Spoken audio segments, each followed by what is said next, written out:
Hey there, gents. Happy Truck Talk Thursday to you.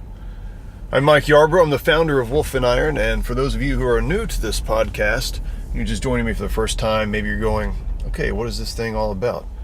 It sounds like this guy's just driving around in his truck, and that is the case. I am. So this is something unique that we do every Thursday, or every Thursday as we can. Basically just a quick episode where I talk to you guys rather informally from a truck.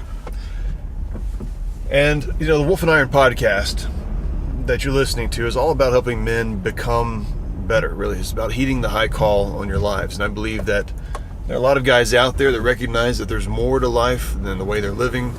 There's more to their marriages, more to the way they lead. There's more opportunities in their business and careers. And so we cover a lot of those things. And I want to be talking about something today that I'm really excited about. And I really want to welcome you guys to the podcast because this is going to be a really good conversation. We're talking about moving from the secular to the sacred. And what's bringing this up for me is that I'm actually working on a little book that I don't really want to call it a book. It's almost like a little field guide manual. We're actually going to be releasing this free, and maybe by the time this recording comes out, it's already hit you guys and you maybe have already read it. But it's going to become concerning the idea of a rite of passage. Now, you guys who have been following Wolf and Iron for some time, you know that I'm a big fan of a rite of passage. I have two sons that are now, at the recording of this, 15 and 18. But when they both turned 13, respectively, I did a sort of a rite of passage ceremony for them. And I talk about that a little bit in the booklet. But I'm really big on it, and it doesn't have to be based on a year. I actually probably should have waited a little bit longer for my youngest son because I think it's better when it happens at a time of maturity, but we learn as we go, right? But I'm a big fan of having a rite of passage, and I'm putting together basically just a little field guide that we're going to give away for free out on Wolf and Iron. And if you guys don't have a copy of that, hopefully it's available by the time this is out. And essentially, you can go to wolfandiron.com/a rite of passage or something along those lines. Also, we'll have it available in our Wolf and Iron community, which is our free Facebook group. So if you're not a member of that group, you can go to wolfandiron.com/the group, and that'll take you over to our Facebook group page where you can request membership, and you'll see that over in our downloads section. If you're not sure where to find it, feel free to reach out to me on social media or ask any of the guys in the group where you might locate that little booklet. So I'm excited about putting this thing together, and as I'm speaking, this hasn't been written, I'm just doing my research, which really brought up this whole sacred to the secular. We're going from the secular to the sacred idea. And the idea of a rite of passage, actually the coining of that term comes from a guy by the name of Arnold van Gennep.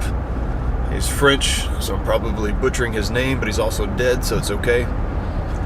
And he wrote a book, I'm going to say 1800s. I don't have it, maybe early 1900s. I don't have that information in front of me, but it's called Les Rites de Passage. Don't speak French, but that's how I'm going to say it. But basically, it's the rites of passage. And he's something of a cultural anthropologist, and he goes through and studies the ancient tribes, and he goes through ancient cultures and modern tribes of his day, basically, and many of them are still around, the Aboriginal cultures and those kind of things. But obviously in his day, they were much less impacted by the white man. And so they really held to a lot of the old ways of doing things, and a lot of them really just across the board have rites of passages. And it wasn't just for sons either. Now I'm going to kind of push it for fathers and sons because that's the territory which I'm familiar with. But this actually, they have rites of passage for daughters as well. And they just look a little different. Sometimes they look a lot different. There's a cow jumping rite of passage actually by an African tribe. So you have to jump over 4 cows without touching the ground, I think. And then you're a man or something like that. There's probably more to it. But in any case, there are these rites of passage that occur. And one of the things that he found that was true across most of the cultures was that moving from the secular to the sacred was considered the higher form of manhood and the higher form of thought. moving from the secular to the sacred. Now, before I get too far into this, let me just get my terms right with you guys, because some of these things might be something that's new to you. So when we talk about the secular, we're really talking about, in broad terms, we're talking about non-religious. And that doesn't mean bad. So I don't want you guys to confuse that, especially if you're coming from a Christian background. Sometimes we use the term worldly, and worldly just typically means flesh-oriented or bad in some kind of way. But the secular just basically means, to me, just kind of very everyday. It's divorced from any kind of religious thought behind it. And so these aren't necessarily bad things. The image that comes to mind for me when I think about the secular things is something that's very flat. It's just very on the surface and, very, very shallow. And it doesn't present itself with a lot of depth.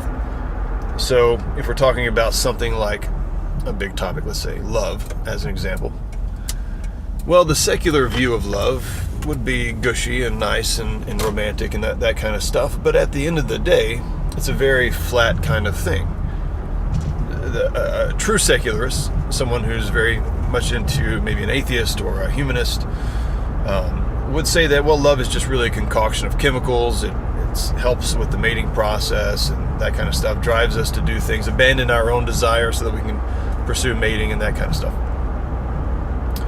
And that there are different forms of love, but they all have some sort of social reasons why they happen, and evolutionary, Even if you don't think about love in those terms, and most people aren't, I would say, heartless enough to really do that. But at the end of the day, you would still say love is a finite thing, and it just exists as long as you exist. And when you die, the love dies that you have, right? Christians particularly, but perhaps other religions as well, would say, no, actually, love is a sacred thing. And even though we experience it in terms of chemicals and things of that nature, it is actually something that exists outside of time. Love is something that is not bound by just our earthly way of living. It's something that exists beyond time, space, and all that.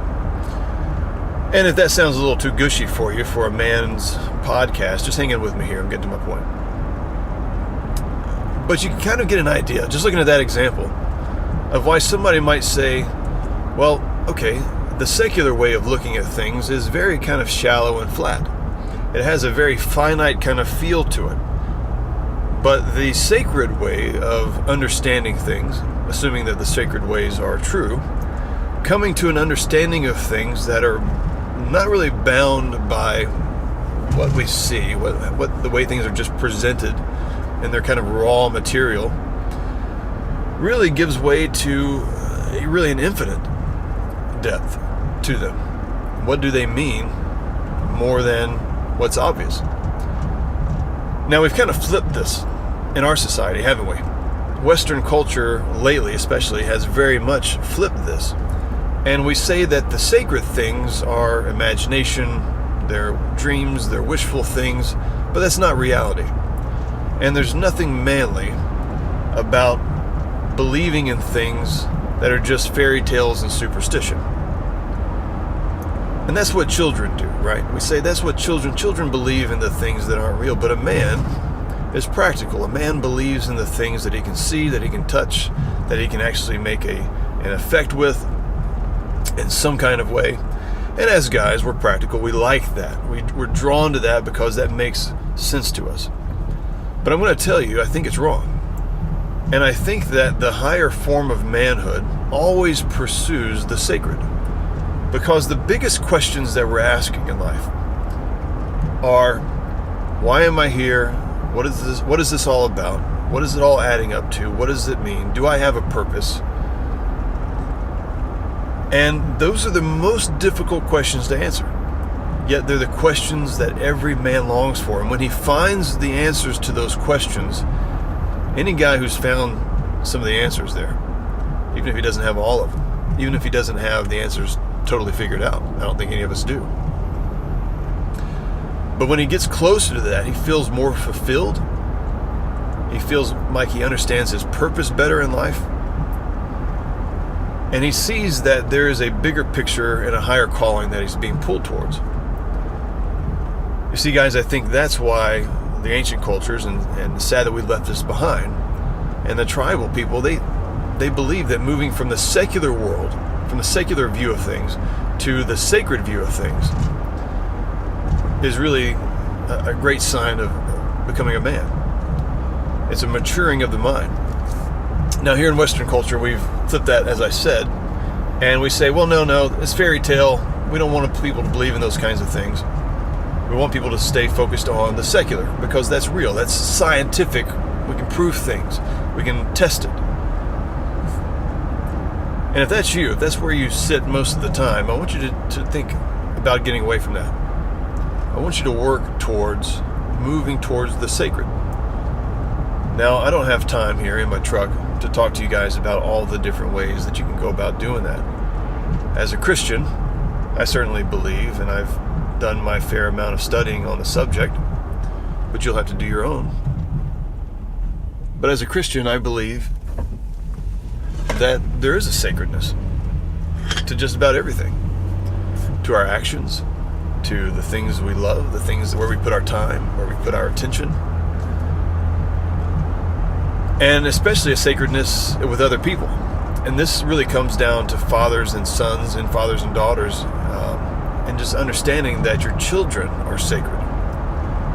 And if you can really begin to understand that there's something wonderful, sacred, and unique about them, not that they need to be worshipped, we don't want to go down that road, but that there is a sacredness to humanity and to life itself, then I think that's really going to help empower you and give you a different mindset about what it means to be a father. Same is true with being a husband as well. Understanding that your relationship with your wife is a sacred thing, and that it has an immense value, something that you really can't put a price on, you can't put a time limit on. And look, guys, if you can convey that to your children, that in your eyes they're sacred to you, that they matter so much, and you can do things like have a rite of passage and really just invest in them as if they were something that was going to last eternally, as if your relationship with them is going to be something that's going to have an eternal impact on them because they're eternal creatures. Think about what that does to their view of themselves.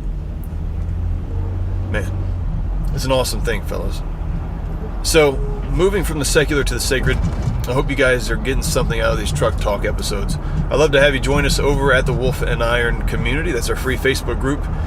You can head over there by going to wolfandiron.com/the group. And there's a lot of great conversations going on there. The culture of conversation is fantastic. Really high caliber group of men over there. And we talk about these kinds of things. And so if you listen to this podcast episode and you want to give some feedback, you can certainly hit me up on the social media channels. But I always prefer, guys, head over to the group, throw it out there as a discussion topic, and just see what happens. And you're going to be really amazed at just the quality of the responses that you get. All right, fellas, that's all I got for this Truck Talk Thursday. I'll talk to you later.